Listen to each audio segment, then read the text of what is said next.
হরে কৃষ্ণ, রাধে রাধে। কেমন আছো তোমরা সবাই? আশা করি সবাই খুব ভালো আছো, সুস্থ আছো। ননী গোপুর পরিবারে আরও একটি নতুন ভিডিওতে তোমাদের সবাইকে স্বাগতম।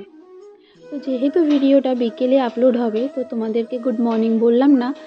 গোপাল সোনাদের কিন্তু সকাল থেকেই ব্লগটা শুরু করেছি আজকে, তো তার জন্য আমি তোমাদেরকে গুড মর্নিং বললাম না। তো চলো আজকে কিন্তু গোপাল সোনাদের মর্নিং রুটিনটাই শেয়ার করব, যে ডিসেম্বর মাসে এত ঠান্ডাতে আমরা গোপাল সোনাকে কীভাবে সেবা করব। তো প্রথমেই দেখো, গোপাল সোনাদেরকে কিন্তু আস্তে আস্তে আমি ঘুম থেকে উঠিয়ে দিয়েছি। অনেকে জিজ্ঞেস করেছো যে দিদি ভাই, আমি কি গোপাল সোনাকে সকালবেলা দুধ খাওয়াতে পারি? হ্যাঁ, অবশ্যই তোমরা দুধের ভোগ লাগাতে পারো। তোমরা যেহেতু গোপাল সোনাকে বাচ্চা হিসেবে বাড়িতে সেবা করে থাকো, তো দুধের ভোগ লাগালে আশা করি কোনো অসুবিধে হওয়ার কথা নয়। তো তারপর ঘুম থেকে উঠিয়ে দেওয়ার পর কিন্তু গোপাল সোনাদের যে আরতি সেটা করে নিচ্ছি ফার্স্টেই। তারপর সমস্ত গোপাল সোনাদের আরতি করে নেব। যেহেতু অনেক গোপাল সোনা বাড়িতে থাকেন, তো আমি কিন্তু সবার যদি স্নান সেবা বা শৃঙ্গার সেবা দেখাতে চাই, তো ভিডিওটা অনেক লং হয়ে যাবে। তাই তোমাদের গোলুবাবুর শৃঙ্গার সেবা বা স্নান সেবা আজকে দর্শন করাবো। তো অনেকেই জিজ্ঞেস করছো আরও যে গোপাল সোনাদের কি শীতের পোশাক রাত্রিবেলা খুলে শয়ন করাবো, না শীতের পোশাক পরেই থাকবে গোপাল সোনা? তো যেহেতু এখন অনেকটাই ঠান্ডা পড়ে গেছে আর আমরা নিজেরাই সোয়েটার পরে হালকা পাতলা ইনার পরে শুই, তো গোপাল সোনাদেরও কিন্তু হালকা পালকা ইনার বা সোয়েটার পরে তোমরা শোয়াতে পারো। তো ফার্স্ট এটা ধ্যান রাখবে, যদি তোমরা ক্যাপ পরিয়ে শোয়াও, ক্যাপ যেন চোখের মধ্যে বা না যায়, এটা তোমাদের খেয়াল রাখতে হবে। তো ক্যাপটা না পরিয়ে শোয়ানোটাই আমার মনে হয় ভালো হবে। তো দেখো, তোমাদের সাথে কথা বলতে বলতে কিন্তু গামলার মধ্যে জল আমি রেডি করে নিয়েছি। তো জলটা একটু উষ্ণ গরম রাখবে, আর উষ্ণ গরম রাখলে ভালো হয় গোপাল সোনাদের জন্য। তারপরে একটু জলের মধ্যে গোলাপ জলও দিয়ে দেবে। তো দেখো, আস্তে আস্তে কিন্তু গোপাল সোনাদেরকে স্নান করানোর জন্য বাথটাব রেডি করে নিয়েছি। জল দিয়ে দিয়েছি, ফুল দিয়ে দিয়েছি, গোলাপ জল দিয়ে দিয়েছি। এরপর কিন্তু গোপাল সোনাকে আস্তে আস্তে করে আমি স্নান করিয়ে দিচ্ছি। স্নান করিয়ে দেওয়ার পর কিন্তু আমি গোপাল সোনাকে গা মুছিয়ে দিচ্ছি, কারণ যেহেতু অনেকটা ঠান্ডা পড়ে গেছে না, তার জন্য গোপাল সোনাকে কিন্তু বেশিক্ষণ আমি জলের মধ্যে রাখি না, খুব কম সময় জলের মধ্যে গোপাল সোনাকে রাখি।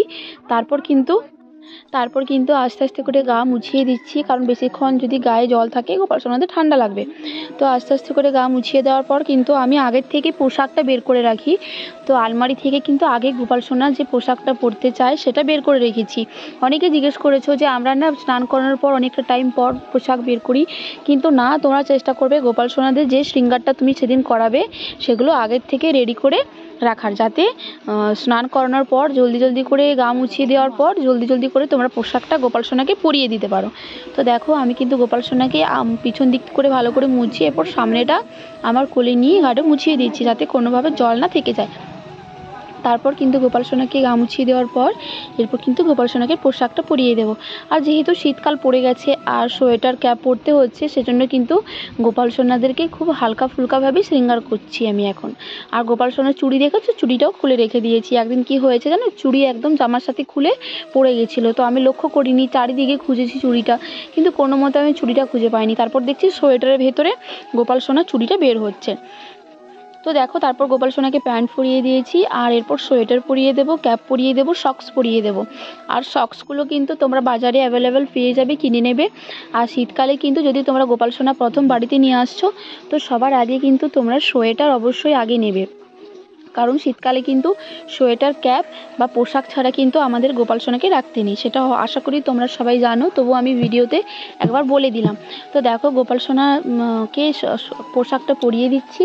আর আজকে এই পোশাকটা যে তোমরা দর্শন করছো, এটা কিন্তু গোপাল সোনা উপহার স্বরূপ পেয়েছে তার মামের কাছ থেকে। তো দেখো কতটা সুন্দর লাগছে, আর গোলু সোনার স্মাইলটা জাস্ট একটু দর্শন করো, কতটা কিউট আর কত সুন্দরভাবে গোলু সোনা হাসছে। তো আজকের ভিডিওটা কিন্তু আমি এখানেই শেষ করব, দেখা হবে আরও কোনো নতুন ভিডিওতে। তো সবাই ভালো থেকো, সুস্থ থেকো, সবাইকে রাধে রাধে। আর তোমরা যারা ননী গোপুর পরিবারের চ্যানেলে নতুন আছো, তারা তোমার চ্যানেলটা সাবস্ক্রাইব করে দিও, একটু শেয়ার করে দিও, লাইক করে দিও। তো আজকের ভিডিওটা কিন্তু গোলুবাবুর মিষ্টি হাসি দিয়ে শেষ করব, দেখা হবে পরের দিন। ভালো থেকো।